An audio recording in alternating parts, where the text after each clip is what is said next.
केंद्रीय वित्त मंत्री निर्मला सीतारमण ने लखनऊ में प्रत्यक्ष कर भवन कार्यालय का उद्घाटन किया। इस मौके पर वित्त मंत्री ने कहा, यूपी में टैक्स पेयर्स की संख्या बढ़ गई है।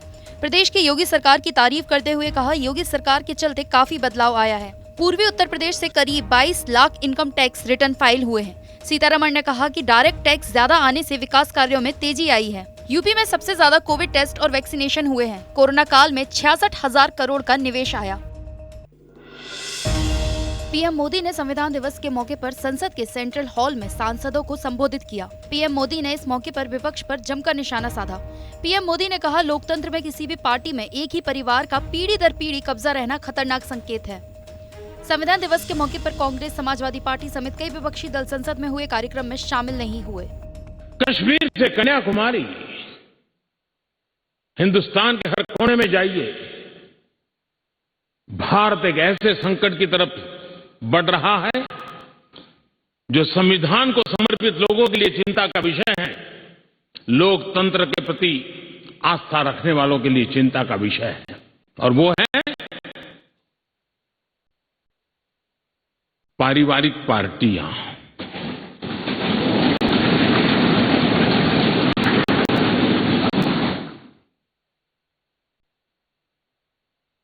राजनीतिक दल, party for the family, party by the family,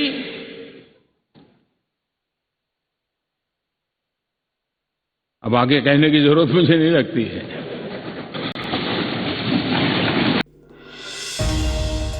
Mayawati ने संविधान दिवस के मौके पर समाजवादी पार्टी और बीजेपी दोनों पर निशाना साधा है। मायावती ने साफ कहा, दलित आज भी अधिकारों से वंचित हैं।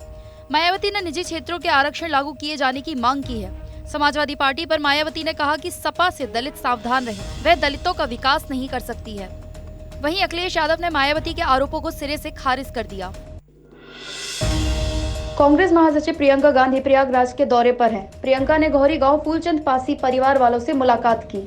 फूलचंद, उनकी पत्नी, बेटे और बेटी को कुछ अज्ञात दबंगों ने कुल्हाड़ी से वार कर मौत के घाट उतार दिया था। कुछ दिन पहले ही दबंगों ने फूलचंद पासी को उनके घर पहुंचकर धमकाया था, लेकिन शिकायत मिलने के बावजूद पुलिस ने कोई कार्रवाई नहीं की थी। किसान आंदोलन को 1 साल पूरा हो चुका है। कृषि कानूनों के खिलाफ विरोध प्रदर्शनों में 1 साल पूरा होने पर किसान बड़ी संख्या में गाजीपुर, सिंघू और टिकरी बॉर्डर पर इकट्ठा हुए हैं। हरियाणा के बहादुरगढ़ में 3 कृषि कानूनों के विरोध में पहली बरसी पर किसानों ने किसान महापंचायत किया। इस मौके पर किसान नेता राकेश टिकैत ने कहा कि सरकार बातचीत के लिए तैयार नहीं है और बिना सरकार से बातचीत के आंदोलन खत्म करने का कोई प्लान नहीं है।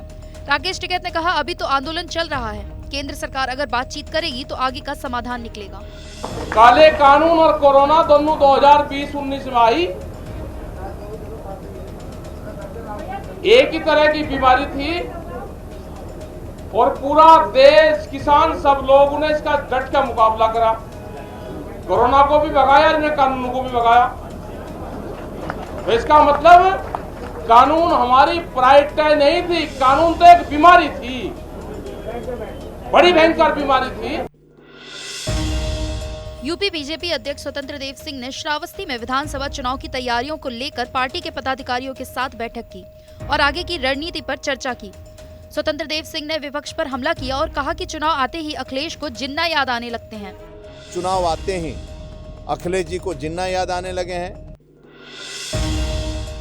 मेरठ की सरधना से बीजेपी विधायक संगीत सोम ने असुद्दीन ओवैसी पर करारा हमला बोला है। संगीत सोम ने कहा, ओवैसी समाजवादी पार्टी अध्यक्ष अखिलेश यादव की सोच को ही बोल रहे हैं। ओवैसी और अखिलेश यादव मिले हुए हैं। संगीत सोम ने साफ कहा कि अखिलेश की सोच बांटने वाली है और अखिलेश यादव जिन्ना की सोच को बढ़ा रहे हैं। अखिलेश यादव जी की सरकार में यूपी में आतंकवाद का माहौल था, गुंडागर्दी का माहौल था, बहन बेटी सुरक्षित नहीं थी, और वो ओवैसी से गठबंधन के नाम पर उन्होंने ये बिल्कुल साबित कर दिया है कि जो ओवैसी की सोच है वही सोच उनकी है। ओवैसी हमेशा देश के बंटवारे की सोचते हैं, वो जिन्ना के राह पे चलते हैं। अखिलेश यादव जी उसी राह पे चल रहे हैं। यूपी में कांग्रेस पार्टी विधानसभा चुनाव की तैयारियों में जोर शोर से जुटी हुई है। पार्टी संगठन को मजबूत करने के लिए उत्तर प्रदेश कांग्रेस मुख्यालय पर सदस्यता महाअभियान की शुरुआत छत्तीसगढ़ के मुख्यमंत्री भूपेश बघेल ने की। उनके साथ यूपी विधानसभा मंडल दल की नेता आराधना मिश्रा, PL पुनिया और प्रमोद तिवारी भी मौजूद रहे। कुशीनगर इंटरनेशनल एयरपोर्ट पर पहुंची पहली फ्लाइट लैंड हुई। आईजीआई एयरपोर्ट पर दिल्ली से कुशीनगर इंटरनेशनल एयरपोर्ट पहुंचे यात्री। वाटर कैनून सैल्यूट से हुआ पहली फ्लाइट का स्वागत। प्राइवेट एयरलाइंस स्पाइस जेट की फ्लाइट पहुंची, यात्रियों के चेहरे खिले।